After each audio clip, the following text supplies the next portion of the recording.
Good evening and welcome to the August 25th, 2020 Planning Board meeting. As a preliminary matter, this is John Farmer, Chair of the Planning Board. With me, I have Josh Morris and David Fields as support staff from the Town Planning Division. Permit me to confirm that all members and persons anticipated on the agenda are present and can hear me. Peg Zielinski? Yes. Lou George? Yes. Tori Adler? I'm here. And Jim Sears. Has Jim joined us yet? I don't believe so. And Nathaniel Sears is still absent, and we want to wish Nathaniel speedy recovery, and hopefully we'll be able to join the planning board at a future meeting. So as far as the participants from the Christ the Redeemer Church, who's going to be the lead presenter from the church tonight? Has anyone been designated to make the presentation before the board? John, if I could just interject, I think that in my conversation with the development team prior to the meeting, I believe that several different people from the development team were going to speak. Okay. Also, planning board member Jim Sears is now part of the meeting. I don't know if you want to do a roll call and make sure just technically that he's officially here. But so when I spoke with the development team earlier today, I believe that some of the leadership from the church was going to talk first, I believe, and then the engineering folks were going to go through the plan.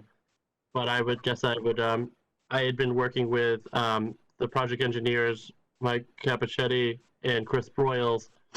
So if they want to, I guess I would defer to them, but that's what we discussed earlier today.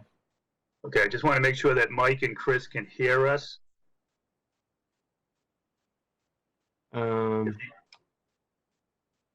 Chris is muted and Mike is here. They're both here. Okay. But if they want to unmute, that would be helpful.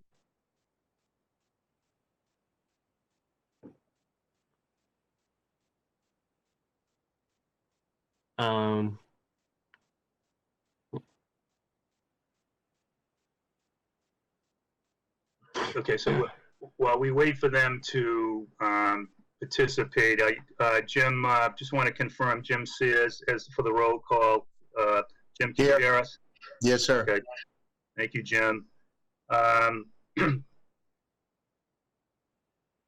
So good evening. The open meeting of the Danvers Planning Board is being conducted remotely, consistent with Governor Baker's executive order of March 12, 2020, due to the current state of emergency in the Commonwealth due to the outbreak of COVID-19 virus. In order to mitigate the transmission of the COVID-19 virus, we have been advised and directed by the Commonwealth to suspend public gatherings. In such, the governor's order suspends the requirement of the open meeting law to have all meetings in publicly accessible physical locations. Further, all members of the public bodies are allowed and encouraged to participate remotely. The order you can find posted on the town's website allows public bodies to meet entirely remotely so long as reasonable public access is afforded so that the public can follow along with the deliberations of the meeting. Ensuring public access does not ensure public participation unless such participation is required by law. This meeting will feature public comments. For this meeting, the Planning Board is convening remotely via WebEx app as posted on the town's website, identifying how the public may join. Please note that this meeting is being recorded and that some attendees are participating by video conference. Accordingly, please be aware that other folks may be able to see you, and take care not to screen share your computer. Anything that you broadcast may be captured by the recording. Supporting materials that have been provided to the members of this body will be shown during this transmission. The public is encouraged to follow along using the posted agenda unless I note otherwise. The meeting ground rules. We are now turning to the first item on the agenda. Before we do so, permit me to cover some ground rules for effective and clear conduct of our business and to ensure accurate meeting minutes. I will introduce each speaker on the agenda. After they conclude their remarks, the chair will go down the line of members, inviting each by name to provide any comment, questions, or motions. Please hold until your name is called. Please remember to mute your phone or computer when you're not speaking. Please remember to speak clearly in a way that helps generate accurate minutes. For any response, please wait until the chair yields the floor to you and state your name before speaking. If members wish to converse with other members, please do so through the chair, taking care to identify yourself. For items with public comment, we have established an email address for public comment. Public comments at danvasmass.gov. This email address is shown online with the streaming of this meeting. Residents may email comments as they will be provided, read out loud after the staff has confirmed their name and address. All emails contain the date and phrase planning board. Finally, each vote taken in this meeting will be conducted by a roll call vote. So the first agenda, public hearings, 13 Essex Street, request for site plan approval submitted by Harold Kerry for property at 13 Essex Street pursuant to Section 4 of the zoning bylaws. Said property is in the Danvers Town Center Live Work District zoning district. The applicant is proposing additional parking on the site, Assessors Map 43, Lot 423. The applicant has asked that this could be continued without discussion at our next planning board meeting, or the planning board meeting scheduled for Tuesday, September 22nd, 2020. The chair just has a question for the staff. There's two items on the agenda. Last meeting, we gave the opportunity for the applicant to withdraw the request for special permit after a poll of the board showed that the special permit wouldn't be granted. Can we just get an update on the status of their application? Sure. Josh, are you going to go ahead? Sure. So I think that the applicant, I think, is sort of, he doesn't do this very often. So I think that he's sort of just like weighing his options and trying to understand what his options are and how to move forward and what he can to move forward. Obviously it appears that moving forward with the 5-unit, it appears that that's probably would not get approved. So he's trying to figure out, with the 3-unit, he would need a site plan approval from the planning board. And so I just think he's just kind of just trying to figure out like his next steps. Yeah, I think there may be plan revisions which could possibly be under the special permit with site plan review application. So we may see a different project other than the one that was, I shouldn't say a different project, modifications to the project that he submitted. But we have not seen plans yet. Okay. So is there an action item date? Am I muted? Am I muted? No, Mike. David, I don't believe there's an action. Well, it's been a while, so, but. Well, currently, regardless of the state of emergency, which we're still operating under, because the special permit hearing was opened, we don't have an action deadline until it's closed. So, as we stand now, there isn't a deadline. Okay. All right. So,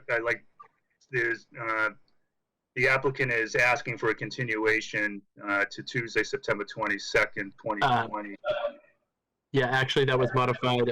John, sorry to interrupt. They indicated earlier this week that they actually would like to do September 8th, if that's the will of the board. That's okay. So the applicant's requesting a continuation to September 8th, 2020. Is there a motion to continue the public hearing to our September 8th, 2020 meeting? Excuse me, Mr. Chair, I have a question, just a sort of a clarifying Sure. question. Yep, go ahead. Which item has been requested to be moved to September 8th? I thought that was item 2 that was going to September 8th versus item 1. I thought item 1 is sort of the placeholder for the 3 unit. It is, but they requested that both of those items be continued to September 8th. Oh, okay. If Thank if that's helpful, Lou. Yep. Yes, thank you. So to Thank you. continue both items to September 8th, 2020 do I have a motion to move this? So moved. Is there Second, a second? Okay, second, thank you. Any other discussion around this continuation? Is everyone comfortable with where we're at? Because it's been on the agenda for several meetings. I just want to make sure that we're all clear. Obviously, we'll pick it up again on the 8th. So if there's no other questions, let me just do the roll call vote. Tori Adler, Yes. Tim Sears, Yes. Lou George, Yes. Zelinski, yes. the chair's in favor as well. The next item, public hearing, 188 Elliott Street, request for approval of a major modification to an approved site plan submitted by Christ the Redeemer Church for property at 188 Elliott Street. The applicant proposed to expand the church facility and associated site modifications. Danvers Assessor Map 53, Lot 218, Beverly's Assessor Map 28, Lot 5. So I'll turn it over to the church and their leadership to present the application. If you can just identify who's going first, and those who aren't speaking, if they can mute their mics, I'd appreciate it. Mr. Chairman, I have a question first. Do we have to open up the Sure, public go ahead. hearing? Do we have to open up the public hearing? So do we need a motion to open a public hearing? Or do we Usually just read there's it into something that's the, read. We don't need that motion, John. It would just be you essentially reading out pretty much the legal ad that you just read out. I think officially Okay. saying that we're opening the hearing, I think would suffice. Okay. so can I turn it over to the leadership of the church to present? Can you just identify who's going to be speaking? And then as you turn over the presentation, if you can introduce the next speaker, that would be helpful to the members. Good evening. Can you hear me? Sorry, I've been having some trouble connecting. Yes, Mike, yes, we can. okay, Mike Capichetti from Meridian Associates. Along with me is Chris Bowles from Meridian Associates, as well as Albert Fine, the architect, Kirk Ware, the contractor, and Father Tim, as well as Dano, and I'm going to butcher his last name, and I apologize, Dano Junkovic, who is also a member of the church. I'm going to start with just stating, they're looking for an expansion, as you said, but I was going to turn it over to, hopefully, Father Tim, are you on the line? I am, yes, thank you. Turn it over to him to just give an overview of why they want the expansion.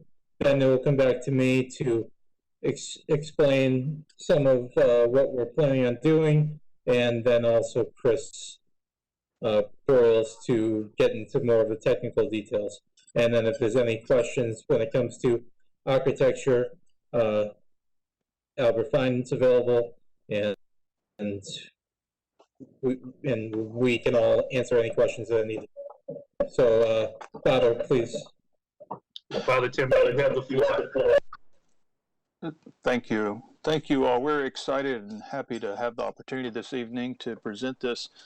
Basically, what we're needing to do in order to better and more safely serve our folks is we're not increasing the sanctuary, we're trying to add a space that would be primarily office space. We want to get our offices present on site so that we'll be more present to the neighborhood so that the church won't sit empty during the week for most of the time. We're looking to add space for children's classrooms for Sunday morning and space for infants, a purpose-built space for nursery care during Sunday morning during the services. Also classrooms for adults and fellowship space for people to be able to interact and have coffee and tea and so on. So that's what we're after. It's what we're doing. We've got a lot of young children, a lot of young families. We also have a wide generation, a wide range of generations, and looking for the opportunity for these folks to spend more time together and get to know each other better. So we're hoping that we'll be able to be more present and it won't be an empty shell during the week. And also we believe that the design we have will beautify the overall space. The big parking lot that we have there will be changed and the parking will be spread out more. And the design is to have the new building kind of complete the round. Our building is kind of at an angle, and this will kind of bring it all together and unify it. And we think that'll be something that'll help to beautify the space a bit. So again, I thank you for your time. I just want to give you a brief overview and then give it back to Mike to get to the details of it all. All right, thank you, Father.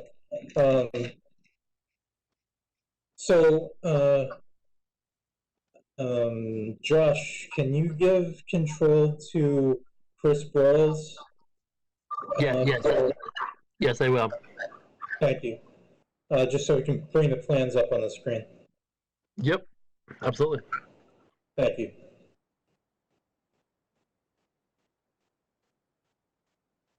So I'm sure you are all aware of this. I mean, it's on Elliott Street. So I'm sure everybody's driven by there. So the proposal is to add, in addition, there would be 2 floors that would accommodate the current use and size. Currently, the building's undersized for what they're trying to do, especially during masses and taking care of the younger kids. The auditorium's all filled. They have a trailer outside that they use for a classroom, so they're trying to make it more accommodating to the members of the church. So it is not any plan to increase any additional traffic to the site. It's to accommodate the current usage. I mean, obviously, any parish can increase in size at any time, but it all depends on people moving into the town or in the area. So, just quickly speaking about, I know some of the concerns, the main concerns out there are drainage, and I understand the neighbors in the neighborhood. We did receive some comments from engineering that we've had we've had a meeting with them and spoke with them, and we returned some plans and responses to them regarding drainage that this week, so that they will be reviewing. So we are not anticipating, obviously, anything to be closed tonight. We just want to, it's more of a filling out process to see if there's any concerns from the board. Their main concerns were that we provided, and Chris will get into this a little bit more in detail, TSS removal, etc., which we've all addressed, but we are not increasing any drainage coming off of the site, whether in rate of volume or, peak rates or volume. Chris, can you flip to the next page real quick, please? Thank you. As you see, that brown, the dark front section would be the addition that has a connection to the church. 2 floors, as Father Tim spoke, office space, some adult and child meeting rooms, all to be used during masses for the most part. It's nothing that will increase anything that's coming to the site currently. This is not a daily school, etc. I know we had a virtual butters meeting with neighbors. I believe it was around 15 people joined, and it went for 2 hours, and we spoke to them and explained everything that we're planning on doing out here.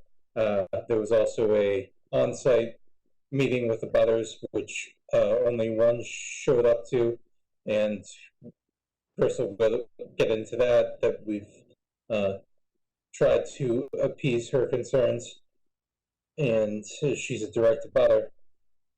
And so since we were eliminating parking to the right side of the building, with the new building, so there's new parking proposed on the left side of the building. And we tried to minimize the amount of disturbance and the amount of impervious. There is some ledge issues out there, so we were trying to be cautious with everything. So that's why we also limited any interior landscape areas or anything to that point, to try to minimize the amount of runoff over there, because we have an increase of 8 parking spots at this point. And I know there's more parking concerns during the high holidays, and we can speak to that later. But with that, I just wanted to give a quick overview and turn to Chris Broyles from Meridian for more of a technical quick overview, and then I personally just like the back and forth of questions from the board members or any members of the public that may want to speak. So, Chris, do you want to just speak about drainage and parking real quick? Yes, thank you, Mike. My name is Chris Broyles from Meridian Associates. I'm a senior project engineer. I'm going to go over briefly parking and stormwater. Mike and Father Tim actually mentioned a few of these items, but I'll just kind of go over them again. In the existing conditions, the church has 132 parking spaces. We are proposing 140, so an increase of 8 spots. The use of this site requires 277 parking spaces, but as both Father Tim and Mike had mentioned, the purpose of this project is not to increase its members, so not to increase traffic trips. Currently, there are 3 church services on Sunday, and a different amount of people attend each service, but on average, about 150 attend each service, and that reflects about half of the parking lot being full. And in the rare event, and typically this happens like Easter events like that, there is an increase in demand for parking. The church has agreed to do a few things to alleviate the parking demand on site. They've agreed to shuttle parishioners from Danversport Yacht Club across the street.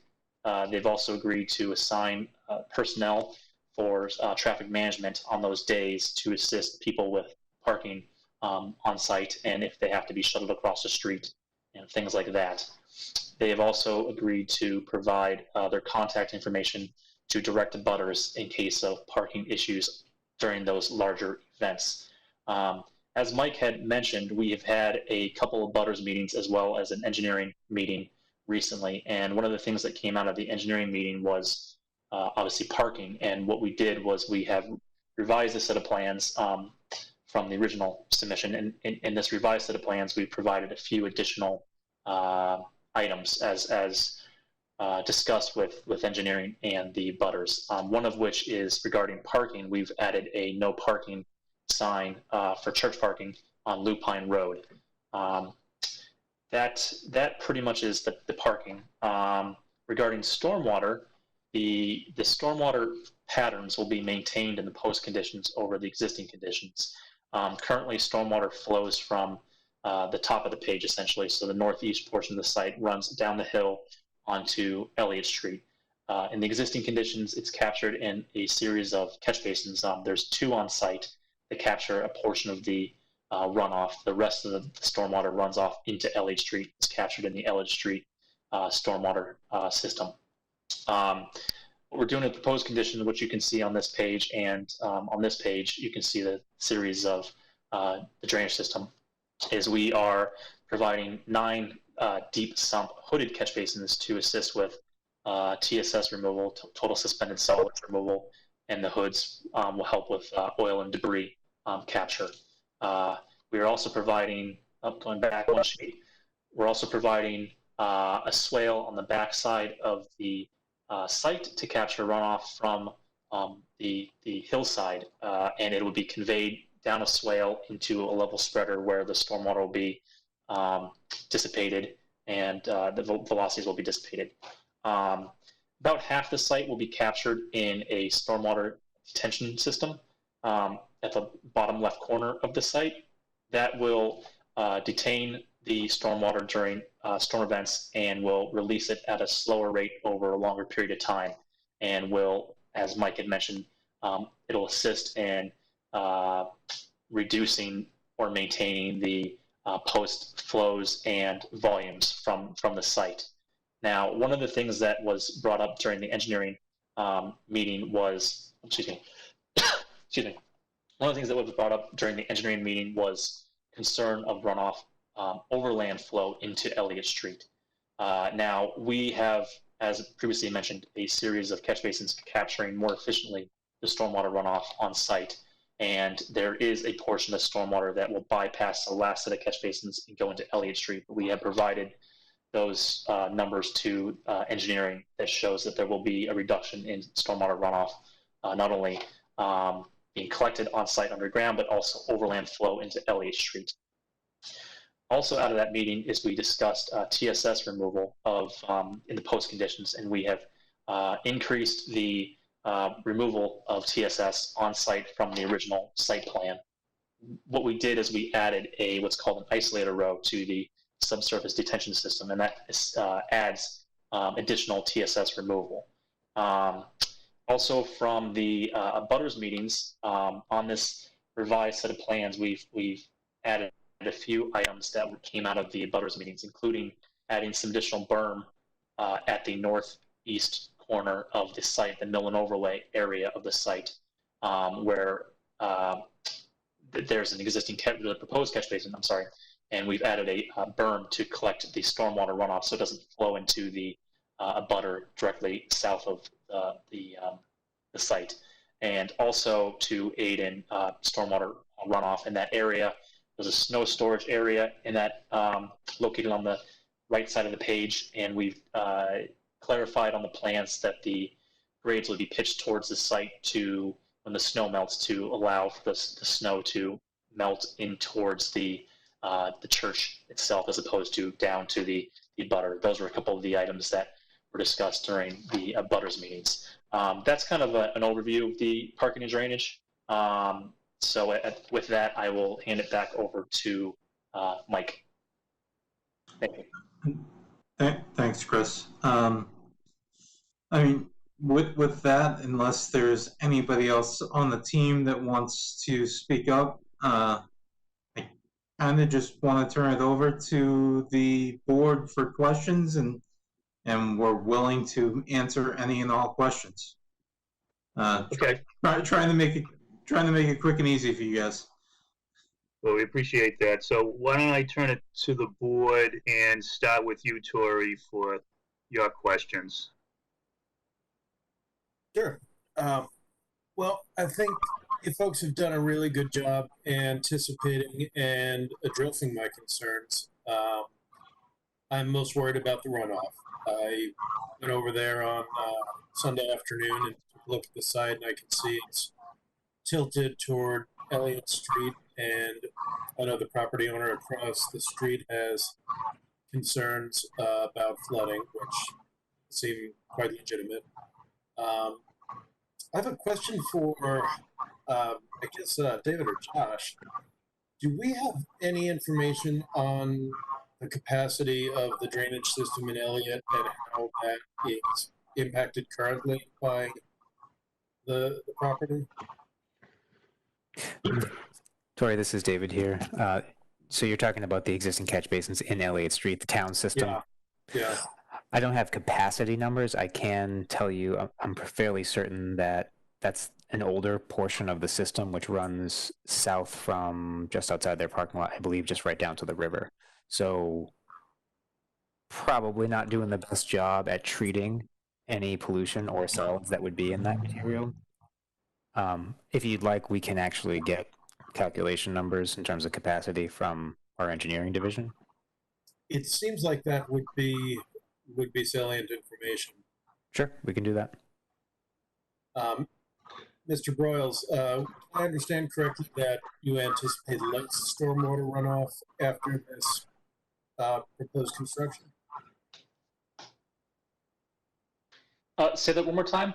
Did I understand correctly that you anticipate a reduction of total stormwater runoff from this proposed? Yes. So, yes, correct. Under the proposed conditions, we are reducing the stormwater runoff. And one of the things we're doing is not only are we reducing the stormwater runoff from the site, but the majority of the stormwater runoff will actually be captured with the catch basins and then directed, underground into the Elliott Street drainage system. And then only a small amount will be bypassed those last set of catch basins and overland flow into Elliott. Currently, a lot of the stormwater just runs right into the Elliott Street. So we're better capturing the stormwater, but we are reducing with the help of the detention system. The subsurface detention system will aid with that. Yeah, and Chris, Mike Capuchetti, Meridian, just jumping in real quick. Yeah, so we do have a proposed on-site detention system that's going to be on the left-hand side of the building, on the left-hand side of the parking lot. Due to ledge and high groundwater out there, we couldn't do infiltration, so basically it's a detention system that lets out the water at a slower rate. We have a couple different orifices at different levels, so it holds back, so it's not flowing at the same time as everything else, and that's sized up to the 100-year storm. And do those systems require any routine maintenance? The new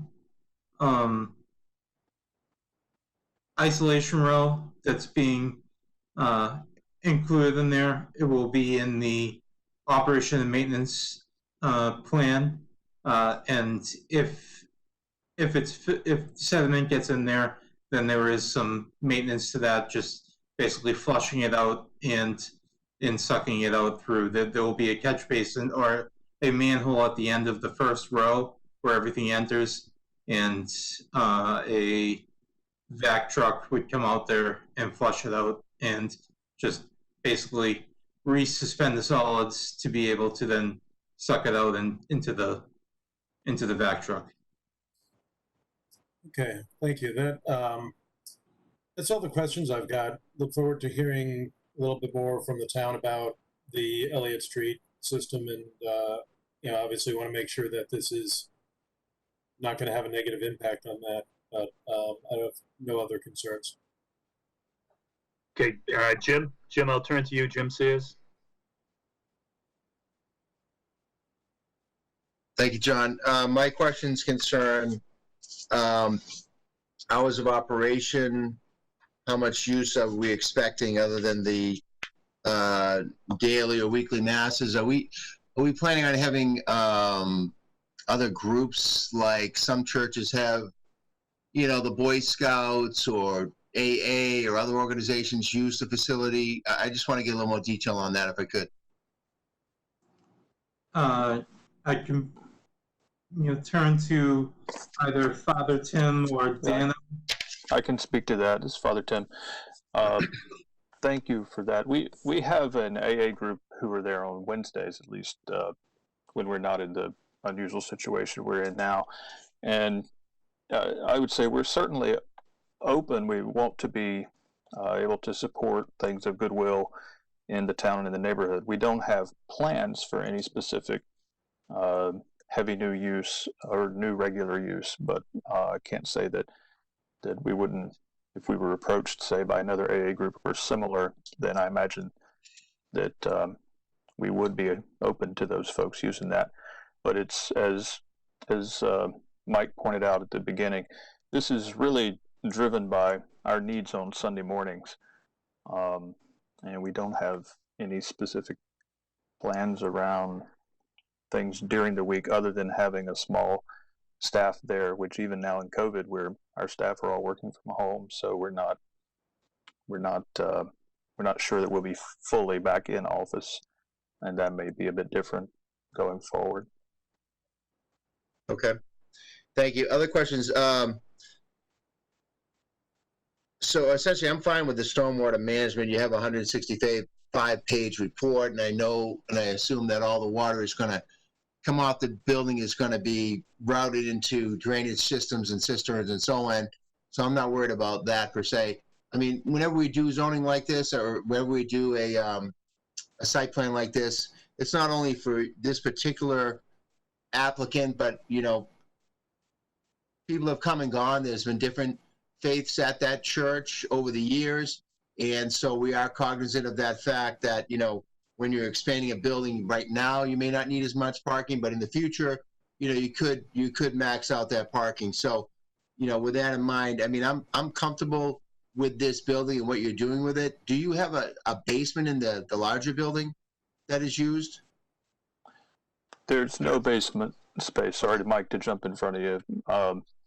There's no basement space. So this is kind of in lieu of the basement, giving you some other space for office and for classrooms and so on. That's correct, yes. Okay. And because this is a charity and this is an exempt use under Massachusetts law, as a board, we can only really, you know, deal with some of the dimensional issues in the stormwater management, but the use is an exempt use. So are looking at this, just like whether it's a town property or St. John's Prep or places like that, is really to review a lot of the dimensional stuff and just be comfortable. But there's, you know, we do have certain limits on what we can do because it is exempt from zoning. Other than that, I mean, I'm comfortable that I feel that the additional building is not going to be something that's going to be detrimental to the neighborhood, because I feel that the stormwater is definitely going to be managed, and the use is not an intense use. It's not a daily use that's going to be heavy traffic or heavy use as a church as provided. So I'm comfortable with it, John. Thank you. Okay, thank you. Lou, you're up next. Okay, yeah, and I just have a few questions. I think so the stormwater issues I'm comfortable with in terms of, and you know, any of the answers I have already been addressed. And I think one question I have is with respect to again, parking and the attendance. So it's my understanding that there's an average about 150 people per service. So this is for maybe a question for Father Tim. What is the, because I know it was mentioned also that sort of on days such as Easter and all that, that you have a larger attendance. Can I ask what the number of families that you have in terms of membership? Sorry, Mike Cappucci from Meridian. I just jump in. Sorry, Father Tim. I guess that's all right. I'm doing what you just in that. I think that 150 people per mass is incorrect. I think that's at the highest rate. What was expressed to me from Dano is it's smaller for the first two masses and larger for the third. And it maxes out at 150, but I will turn it over to Father Tim to confirm that. Thank you, Mike. Yes, we have an early mass at 7:45, and that one is considerably smaller. And then we have one at 9 a.m., and that one is typically a little few people over 100, and then about 200, 225 at 11 o'clock. And number of families, I can tell you we have 100 young children. Okay. I don't have, honestly, don't have the number of families in my head. Dano's got a better shot, I bet, of knowing that than I do. I just want to make sure there was not a huge disparity between the numbers of people who are currently attending and those who potential. Oh, I see. Well, on Easter, say when more folks show up, one of the reasons we used to have a Saturday evening service and then 2 services on Sunday, and we changed that. I don't know, 4 or 5 years ago, we changed to having 3 on Sunday morning, and there were a couple of reasons for that, and some of those were internal in terms of music style, which is one of the great conflicts of modern church. But but another one of the reasons was in order to spread some of the parking load out on Sundays. So even on Easter, when we do have more numbers, if people choose to spread themselves out according to those music style differences, which tends to be what happens, then that has, since that time, has tended to make even those higher days have been such that the parking lot might be full, but we haven't been flowing over it the way we used to do. Okay. And one question, additional question, I did have a chance to review the letter dated yesterday to the town engineer, Stephen King, and one of the questions I noted was, I guess, when there is additional, so when there's a large overflow of parking, so if you have if there's a wedding or some other sort of event, that you could have shuttle service to at other parking lots, such as the Danvers Port Yacht Club. So I assume that there is an arrangement with the yacht club for use of their parking spaces? And Mike Capichetti, Meridian Associates. That's the plan they're working out with, or other places in the area. There was nothing they've worked with them in the past. Okay. But there's nothing set up for at this point. Okay. But their plan is to accommodate all of the neighborhood the best they can and do everything. No parking on Elliott Street. Explain to all the parishioners that no parking on side streets and work on the shuttle system. But until we know that this is something that we're moving forward with, there is nothing in place solid at this point. Okay. Okay, thank you. That is the plan, to have an overflow, whether it's there or another parking lot in the area. Okay. Now, with respect to the abutters, I know it was mentioned that there was a virtual meeting as well as the in-person, and it appears to be that there's so you've made some, based on some of the feedback, I know you've adjusted some of the drainage issues with respect to a berm at the northeast corner. Are there any unresolved abutter issues currently? Mike Capichetti, Meridian. I know that there's abutters in the area that have a concern with, they've had flooding issues, and they're just concerned about seeing additional impervious. As we said, we're working with engineering. We're not going to have any additional runoff from here, but I understand how neighbors can just, you see more pavement, you assume more runoff, and they don't want it in their backyards. Understood. Well, I appreciate the steps that you've taken, at least in terms of meeting with the abutters, both virtually and in person. So I guess the only question I do have now, I guess this is just for staff, sort of where we stand right now. I know that there was the letter that was addressed to the town engineer addressing some of the concerns, and sort of as a follow-up to the video conference call, sort of where are we right now in terms of review of their written materials and sort of, or have we heard any initial feedback from engineering? David, if it's okay, I could comment on Lou's question. Sure, go ahead. Engineering, the engineering division did an initial overview of the project and provided us and the applicant comments. Mm-hmm. The letter that you were alluding to or referring to that was dated today or yesterday was a response from the applicant team to the engineering division. Mm-hmm. And where we stand right now is for engineering to make essentially like a second overview or a second look at what the applicant has provided.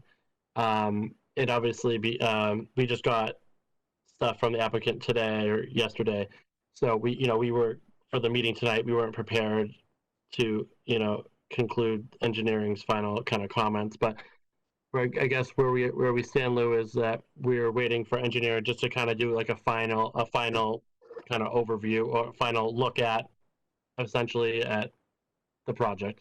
Okay. No. Yep. All right, that sounds good. Mr. Chairman, I have no further questions. Thank you. Good. Thank you. Peg, you're next.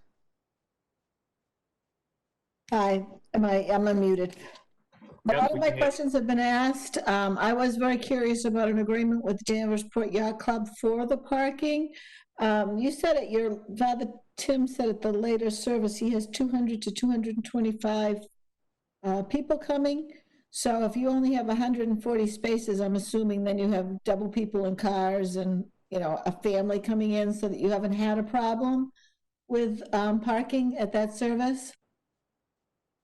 Correct. We have not, especially since we went to having 3 services on Sunday morning. That actually caused our 11 o'clock, our third service number, to go down because some of those people went to the middle one.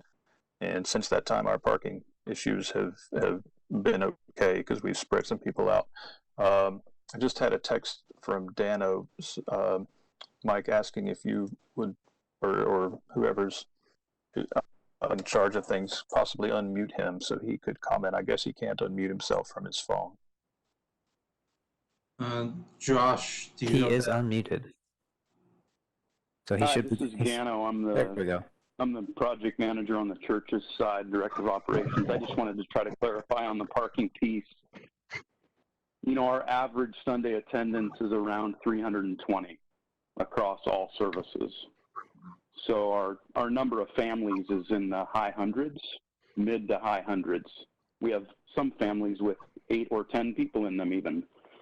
So even if all of our people are at a single service, the parking actually does accommodate it. It's just that we haven't really done a great job of parking control.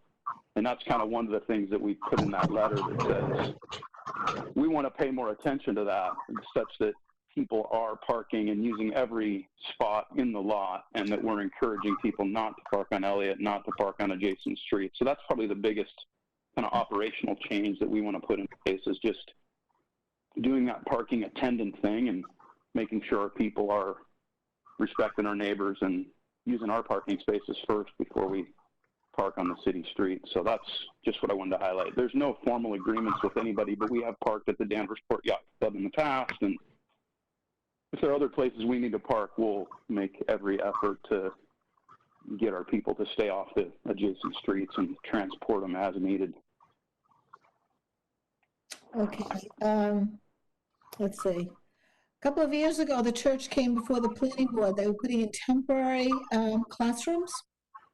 And I'm looking at the copy of your site plan right now. I don't see those temporary classrooms. I'm assuming you'll be taking those out? Very happily, yes. Okay. Yes, they were based on, as Chris that trailer to the left-hand side. So that's currently what has been used for the children with the overflow from the auditorium. That's what, like, we said, they ran out of the room, and, instead of putting kids in a trailer, let's get them into a new building. That sounds good. The only other question I think the only other question I have right now is your snow storage area looks awfully small for all that parking. All that asphalt. Do you just have that one little section for snow storage?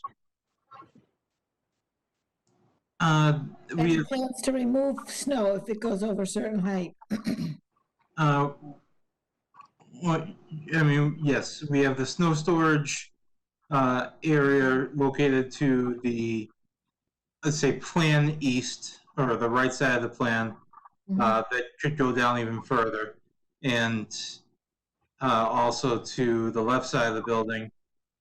But we try to avoid to put them over a drainage system, because we don't want the snow melts to then go right into the drainage system. And I guess if it becomes an issue, obviously, there is a courtyard. There's a courtyard that is proposed in the center of the two buildings. They can also use that for snow storage, because they won't be using that during the winter, during snow season. And if it becomes an issue, then that's something that we can look into, of having it removed. We only have an increase of, Chris, to correct me if I'm wrong, about 9 to 10,000 square feet. So it's not anything larger than what's currently out there. And we're trying to accommodate the neighbors and make sure that nothing's getting pushed towards them and drained towards them, especially the abutter to the right-hand side. She voiced concerns, so we're trying to help the neighbors. I think this is Dano again, if I can jump in for a second on the snow side of things, because of our typical service being only 120 to 150 people, and the parking lot only being half occupied. We do have quite a bit of flexibility on giving up some parking places as needed during the winter time to store snow in a way that doesn't affect the neighbors. So it's beyond what's just described on the plans. I think we're happy to stay out of the neighbor's way and stay out of the drainage way and move the snow and give up some parking places, and it doesn't impede the service or the parking requirements during the typical Sunday, if that's helpful. Just wanted to point that out. Thank you. I think I'm fine with this pending approval by engineering comments. It looks like a pretty good plan to me. The only concern I really do have is the parking. And I think that if in overflow time, Easter time or Christmas or whatever, if they're working out agreements and with parking lots, I think that's a very good idea, so that people don't park on the street, on Elliott Street. But I'm comfortable right now with this plan until we hear from it. And when we hear from engineering, I'll be fine with it. Thanks, Peg. You're welcome. I just have a couple more, just administrative. A lot of my questions have already been asked and answered. So just for the record, how long has Christ the Redeemer Church been on this location? How many years have you folks been there? 10 years. 10 years. Did you acquire this when it used to be St. Alphonsus, or was that after St. Alphonsus? There was an intervening church that was a second campus of the Nazarene Church in Beverly. Okay. Thank you. And just for the record, I think it's helpful to know the dates of those abutter meetings and the site visit. Can you did someone have the dates so that we can make sure that the record shows the dates of those meetings? Yes, I can provide them to Josh. I don't have them in front of me at this point, but we can send an email to Josh and David to have them on the record. Great. That's not. And then the only clarification I was looking for was the size of the addition. There seems to be two numbers that I saw in the paperwork, and I know this is an issue centered around sprinkler systems, but is the final addition is this 6,077 square feet. Because I saw something on an application closer to 7,500. It was over 7,000 at one point. So has the project scope been reduced, or did I misread something? I wish I had the application in front of me.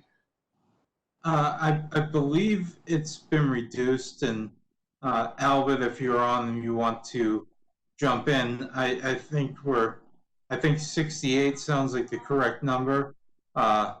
You know, it's a 38 square 100 foot expansion, and the total gross floor area, because of 2 floors, is in the neighborhood of the number you spoke of, the 6,800 or whatever.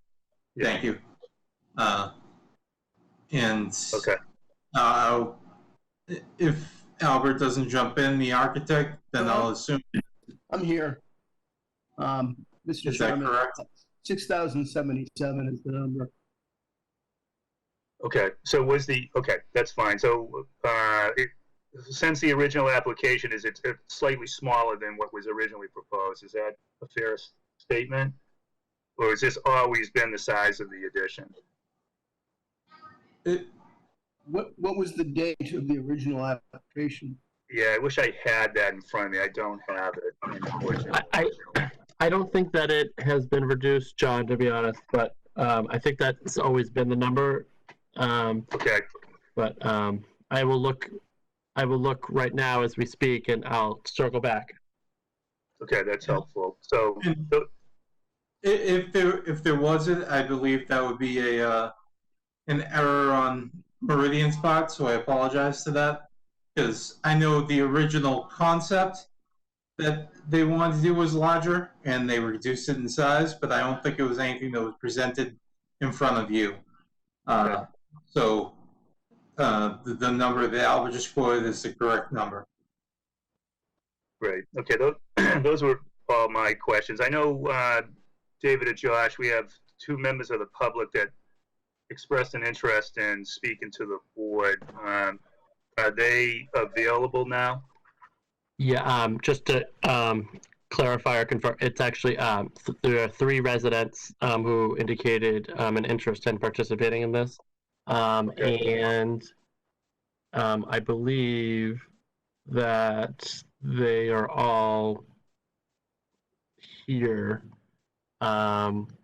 I guess I could, kind of like what we did, John, at the last meeting. I could just, I was going to go through the participant list on the right, and I could, if you'd like the public portion to start, I could just give you the name. I could go down the list of names, and would that be helpful? And Sure. that person can Sure. speak. So Sure. the first person's name that I see is Diane Wiles, if I'm saying that right. I don't know if I'm saying the surname correctly, but Diane, she's muted right now. Diane, I guess if you could unmute the microphone on the bottom of the screen. If you had, yep, it looks like she unmuted. Oh, you hit it, you muted, you're back. Hit it again, hit the button again.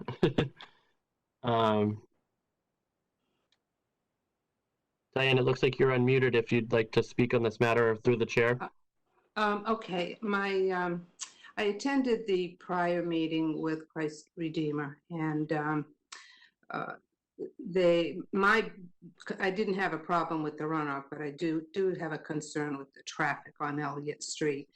And with the addition, my concern was whether it was going to increase it or not. And At that meeting, I was told it would not increase it, and again, this evening, they restated that, so, but I did want to be part of the meeting just to see what was going on, so I don't have any additional questions.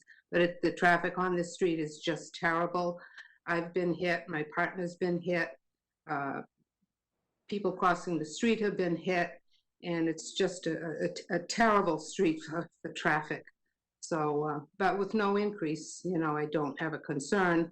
I mean, I have a concern, but this is going to increase it. So that's all. Thank you. Okay, so Diane, if you can you just give your address for the record? So if the people can identify who they are and where they live, that'd be helpful for our minutes. Certainly. I live on 3 Seaview Ave, right across the street. Thank you. You're welcome.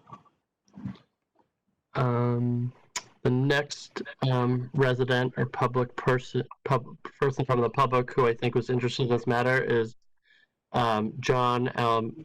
If I'm saying that right. Sorry, John.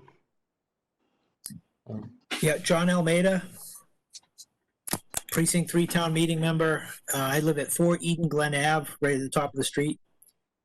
I also participated in the neighborhood meeting that the church pulled together, and I appreciate that they did that. And a lot of the concerns that were being discussed tonight were discussed at that meeting as well. You know, basically parking and runoff were the two biggest concerns of the neighbors. My concern, and a lot of questions that the board asked were questions that the members of the public had, so I appreciate the board's questions.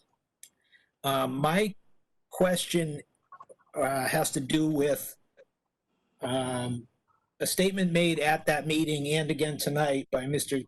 Capichetti, that there's no intention that the classroom space would be used as a daily school in the way of a nursery school or a daycare facility.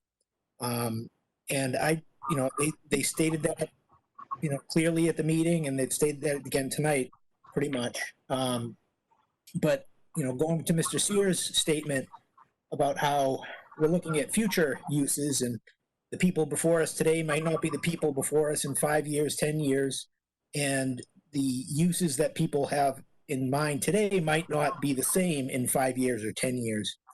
So my question is whether there's a way that the board could ensure that if there was a change in use, or that these classrooms did, there was a proposal to make them into a daily school of some kind, would there be a way that it would come before the board again, or that they would have to come before the board to address potential traffic issues that might come from a daily use like that, which would be different in kind than what is being discussed today? Thank you. Thank you. David or Josh, you guys want to answer that from a staff perspective?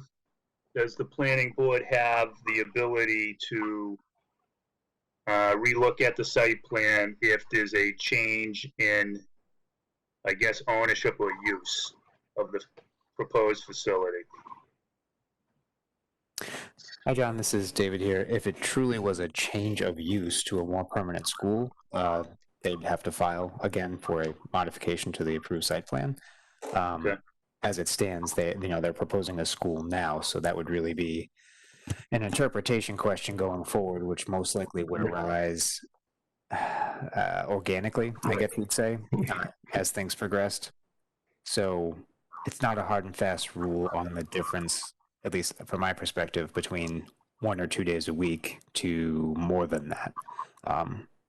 If anything were expanded on site, however, obviously they'd have to come back to modify the site plan. Okay. Josh, I'm not sure if you have anything to add there.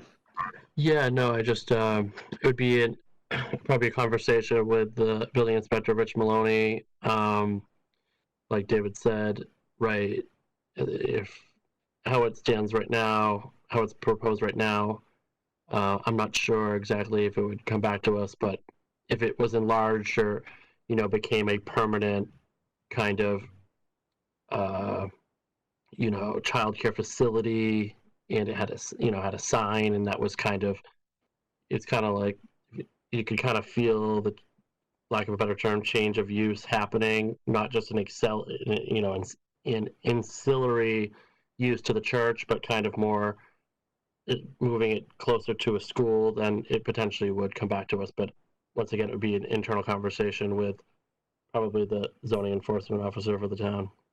Yeah, and for what it's worth, as Mr. Sears had stated previously as well, as it's an exempt use already and would be going forward, that does sort of limit jurisdictional overview. So right. It would be important for us not to put, we couldn't put a lot of restrictions on it, like David was alluding to, because of that. It's protected under the Dover Amendment, I think that's what it's called. Okay. That's helpful. And we have one more resident, Larry Andrus. Yes, that's right. Larry, you're currently muted. If you want to, at the bottom, unmute yourself. If there you go. Yep. Good evening. My name is Larry Andrus. I live at 177 Elliott Street. My property is directly across from the proposed parking lot. And I presume you've all have received the copy of the letter that I sent to Josh? Yes, we have. My concerns aren't about traffic. Traffic is bad. On a scale of 1 to 10, it's an 11, and it can't get worse as far as I'm concerned. We're creating mini 114 out here, but that's beside the point. We can't do anything about that part. My whole issue and complaint with this whole project is drainage. In my letter, I stated that before the new storm drain was put down Elliott Street, down through Eden Glen in the late 80s, I basically had a swimming pool in my basement whenever it rained. The town did a great job. My property is nice and dry now. We're adding a whole bunch of more water. The engineers are almost promising we're not going to have a problem. With all due respect to them, the engineers that did Route 128 at Elliott Street and at 35 promised us the same things. I noticed on the plan that I'm looking at, and it's very small, I'm on a small iPad, it looks like there's an additional curb cut on this. Could anyone answer that question? Mike Capicelli, Meridian Associates. We are maintaining the 2 existing curb cuts on the site. We're not expanding them. Okay, I must misinterpreted that little mark. It looks like a curb cut. You mentioned that they had a meeting on site. I was never notified of this. I left a phone message with Chris Boyle at Meridian right after we did our neighborhood meeting, and I invited him to come to my yard to look at everything, and I never got a return phone call, so I never thought it happened. I'm a little bit disappointed in that. Another quick question that I have is, has anyone ever been out here when the street floods right now? No one probably has. Why can't this building be put on the opposite side of the church where there used to be a house? Any comment, please? I think the overall, basically the flow from the church into that building with the connection of the walkway, that works best. And also there's more ledge issues to deal with over there. And then if you're digging further down for, putting the foundation in on the left-hand side as opposed to just putting in parking, that can be some more additional impact. I want to apologize for you not being invited to the meeting. I know that we mentioned to call us, and that, with everything with COVID, we've been working from home, so he probably didn't receive his phone call at work. So I apologize for that. But I think the flow of the site works best. And I mean, I can, if anybody else on the team wants to speak up on the placement of the building, please feel free to do so. Well, Mike, this is Dano. I don't know if you all can hear me, but correct me if I'm wrong. I think the impervious surface now on that side of the building versus in the future conditions on that side of the building isn't changing. We're not increasing the runoff. Correct. Okay. We're putting in a parking lot for 140 spaces, and we're not increasing the runoff. We are increasing the runoff. Maybe you're capturing it, but you are increasing the runoff, correct? So I just want a clarification. The 140 spaces is total on site. We're only adding 8 additional parking spaces to the site. There's currently 132 parking spaces on the site, so we're not adding a brand new 140 parking lot space parking lot to the left hand side of the building.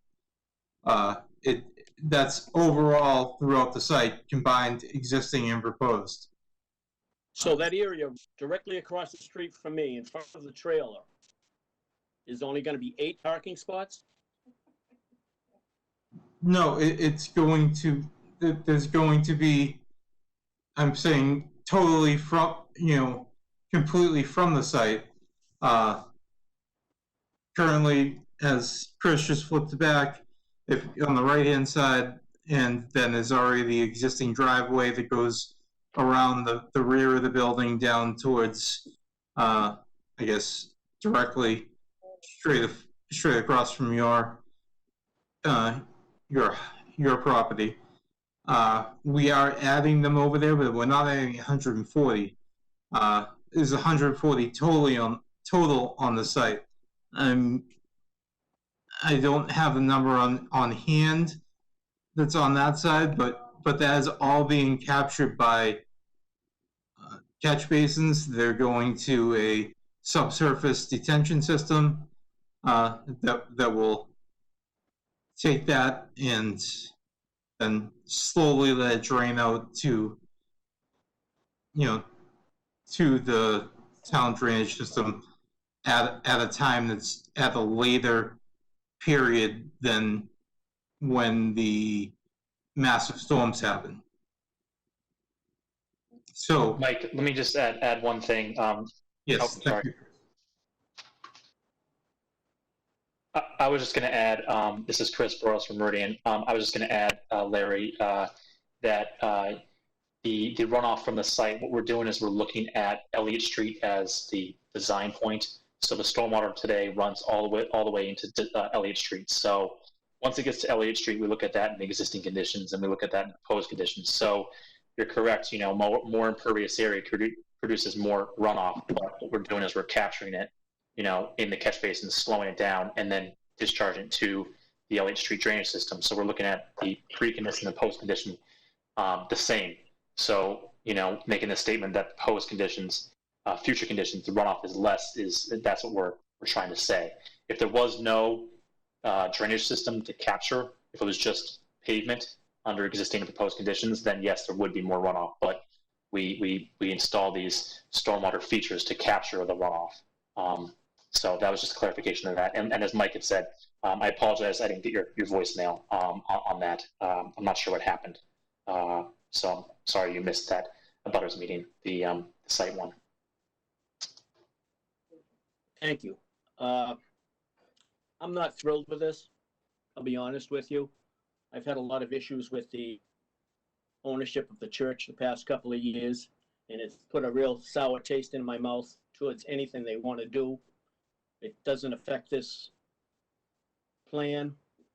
Peg Zielinski mentioned snow storage.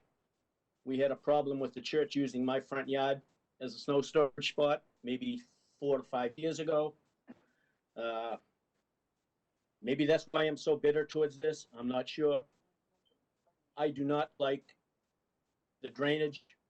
I think I'm gonna be flooded again, as my letter to the zoning board, or the planning board, I'm sorry, explained this drainage ditch that the town has created over the years that used to drain the pond that used to be on this property back in 1960, before the original church was built.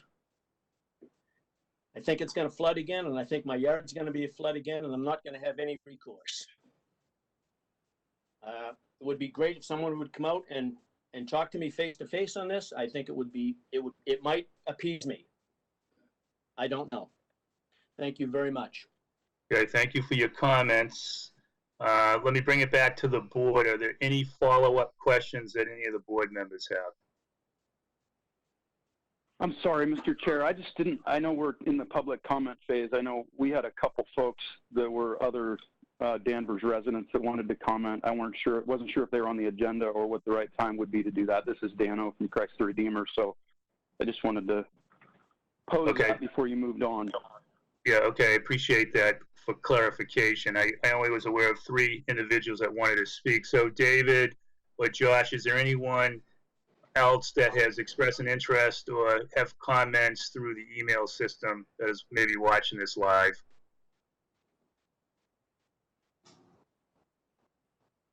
Hi, John. No comments through the email system, though it does appear there are additional folks.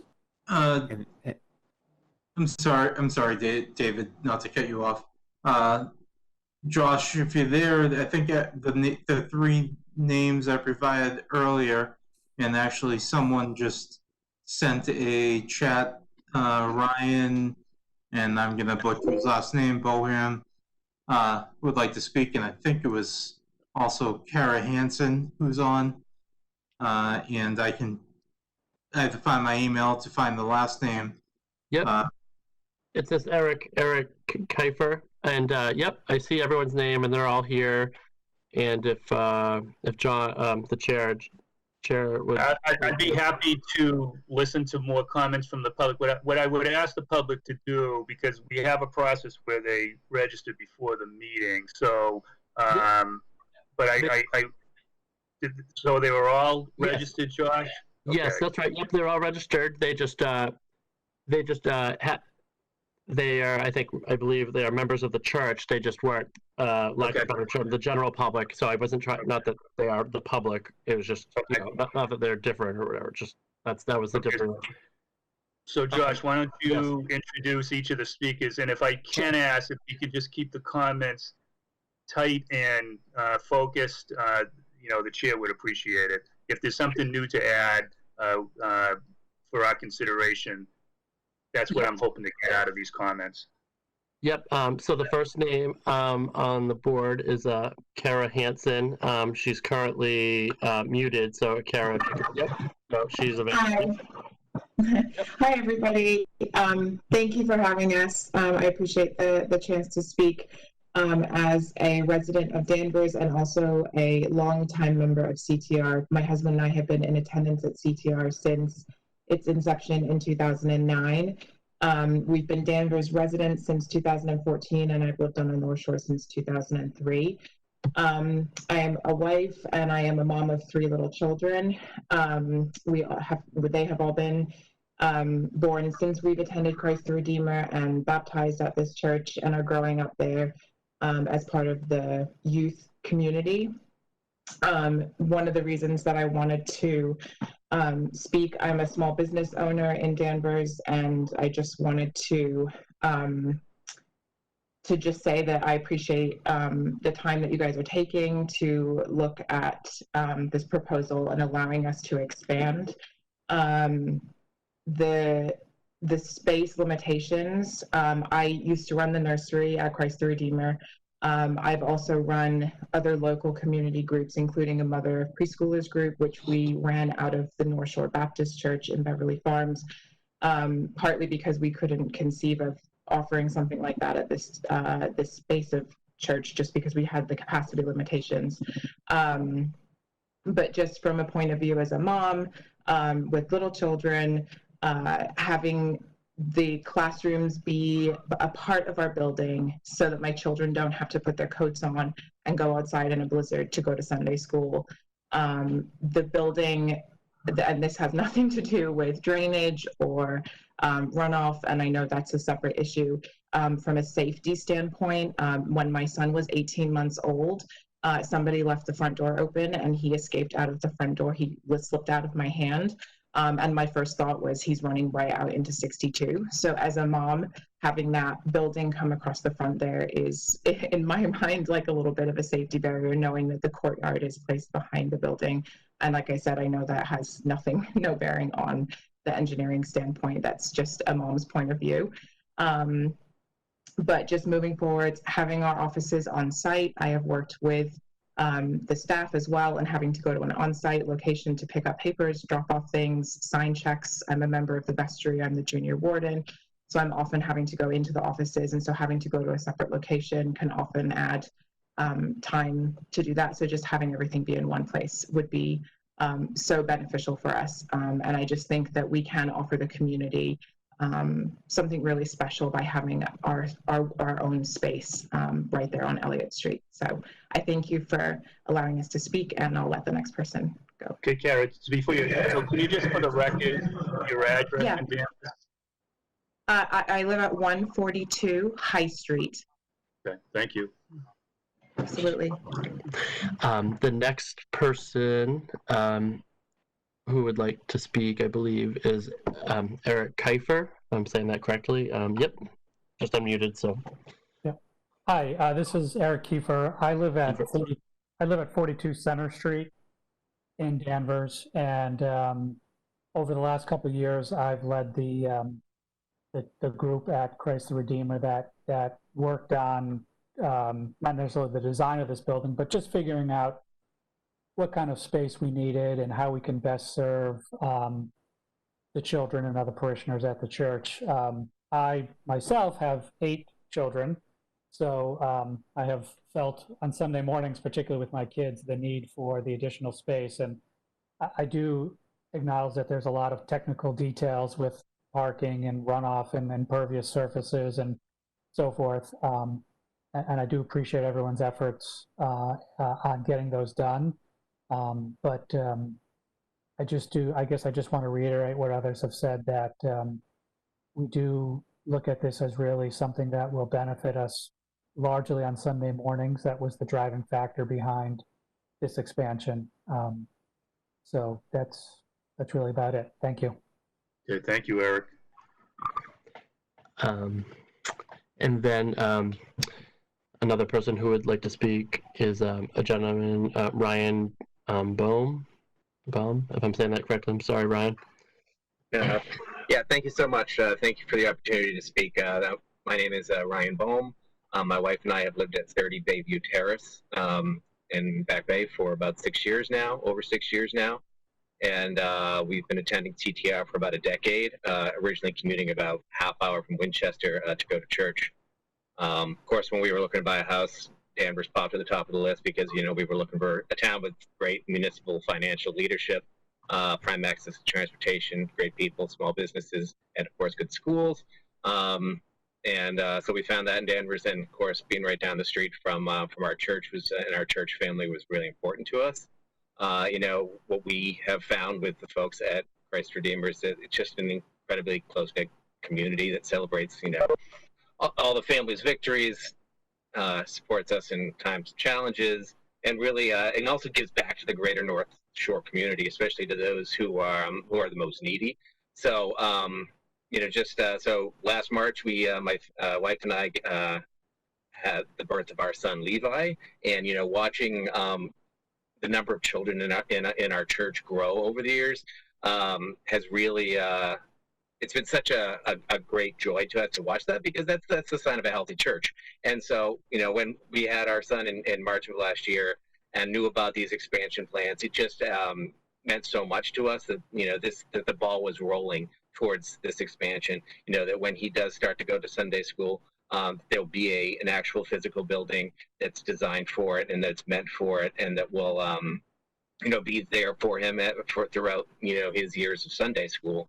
And so, again, thank you to all who've presented today. Thank you to the neighbors who've been obviously really good participants. I think from the early on, even when we started to go to the church, I noticed how the church leadership really made sure that the members, those who were coming and sitting in the pews, knew about where to park.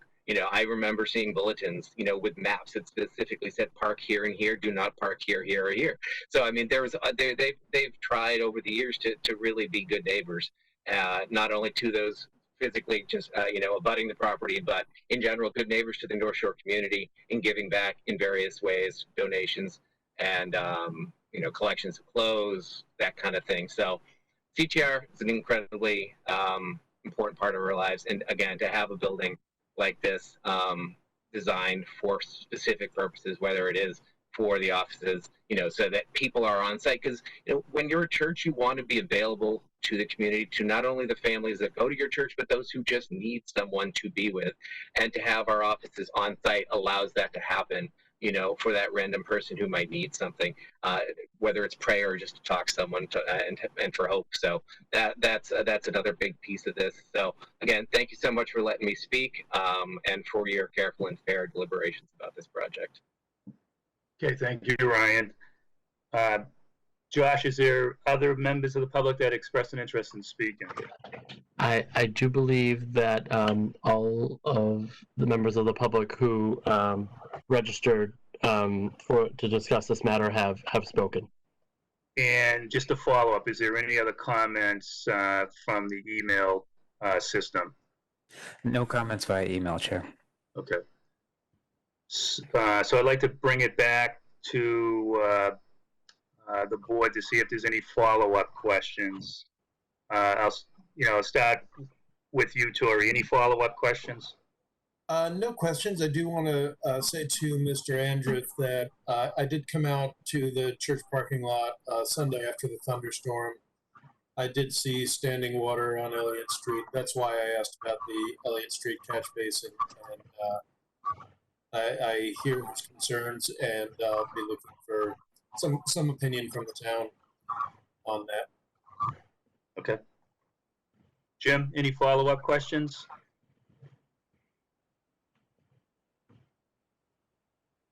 All set, John. I'm all set. Thank you. Okay. Lou, follow-up questions? Just one follow-up, and again, I appreciate all the comments from the from the abutters as well as the parishioners. With respect to, it seemed like there was a disconnect, I guess, in terms of a lost voicemail between the church and Mr. Andrus. Is there a possibility of, I think that related to a site visit? Is there a possibility of rescheduling that? Mike Capuchetti, Meridian Associates. Yes, we can definitely do that if he is still on the line. If he can give another phone call, I think he is still on the line. Yes, I see it. Yes, I see Mr. Andrews still here. So. Okay. Is it Andrews or was it Mr. Almeida? Or if I'm saying it wrong. I believe it was Mr. Andrus who indicated that there was a disconnect and that he just would like someone to kind of do it to face-to-face. Meridian has no problem. We can do that with him. Okay. If we can coordinate it and I can try and think. Josh, Yep, I could give you. Yes, I could play facilitator here and provide contact information for both groups to match you both. If you have his email, then I can provide a cell phone number to him. I just don't want to get my cell phone number off. You don't want to put it in the public chat on the right. I understand. Okay. I understand. Yep, I could match the both of you together. Okay. Mr. Chair, that's all I have. No further questions. Thank you. Peg, any follow-up questions? No, just that I want to make sure that they satisfy all the engineering comments before we vote. That's all. that was my same comment.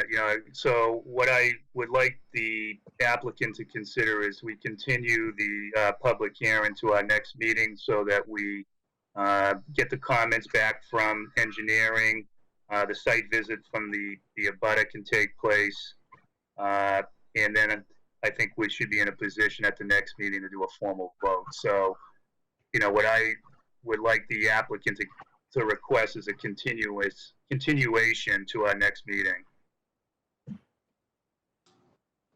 Yes, Mike Capuchetti, Meridian. We anticipated a continuance to the next meeting. We wanted to get basically a reading from the board, and my reading that, and anybody speak up if I'm wrong, as long as we adhere to the engineering concerns that they have, and we get sign off from them, and we'll meet with the abutters. There's no other outstanding issues. If there's anything we need to address, I just wanted to just double check, just to be safe. No, those were the two major themes. So, having the engineering have an opportunity to respond to your comments. The members of the board would like to, see what comes back from the engineers. And the engineers are designed to help the abutters as well, for the best interest of the public as well as the town. So so that's the next step. And then, the follow-up meeting that you've agreed to with Mr. Andrus would be appropriate. So with that, I'll ask if there's a motion to continue this to our next meeting, which is scheduled again, Josh, on September 8th. September 8th. Is there a motion to continue? I move to continue 188 Elliott Street to September 8th. Motion by Peg, I thought and Lou, did you second that? I second that motion. Yes, please. Okay, so let me just do the roll call vote. Tori? Yes. Lou? Yes. Peg? Yes. Obviously. Jim? Yes. And the chair's in favor as well, so we'll continue this to September 8th. And we appreciate the presentation by the applicant. Yeah, we appreciate all your input. This has been very helpful, and we will come back to you on September 8th. Thank you.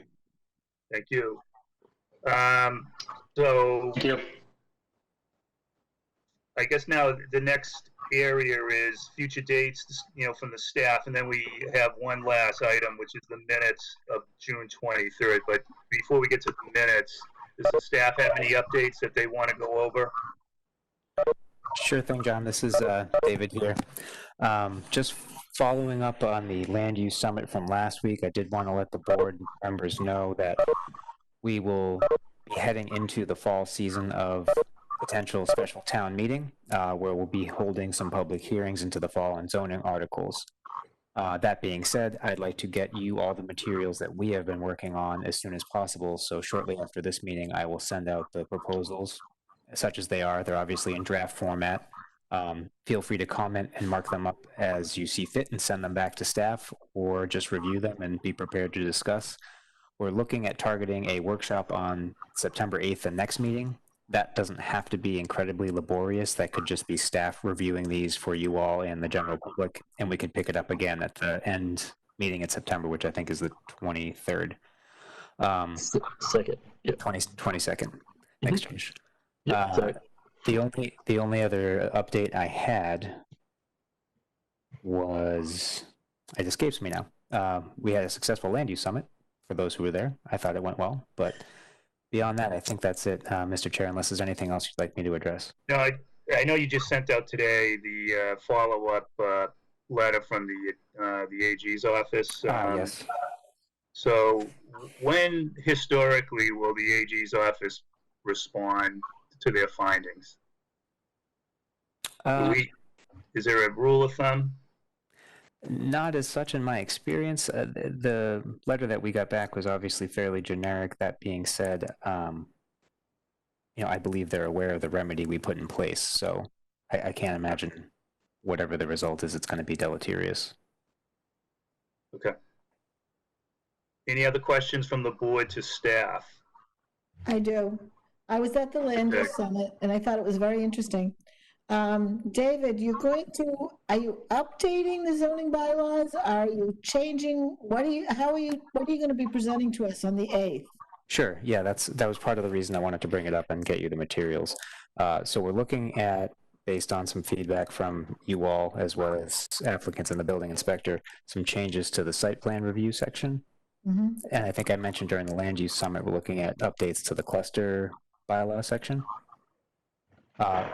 Due to both of those on themselves, we are going to have to update definitions. So simply by updating those things, it would require a definitions update.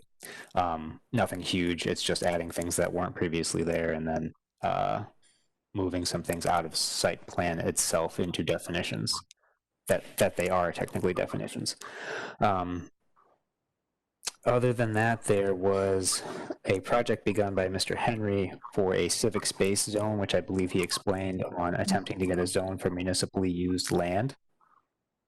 We do not have one currently, so the town owns significant acreage in town, but it's all zoned something else besides town use, so single-family residential or commercial or what have you.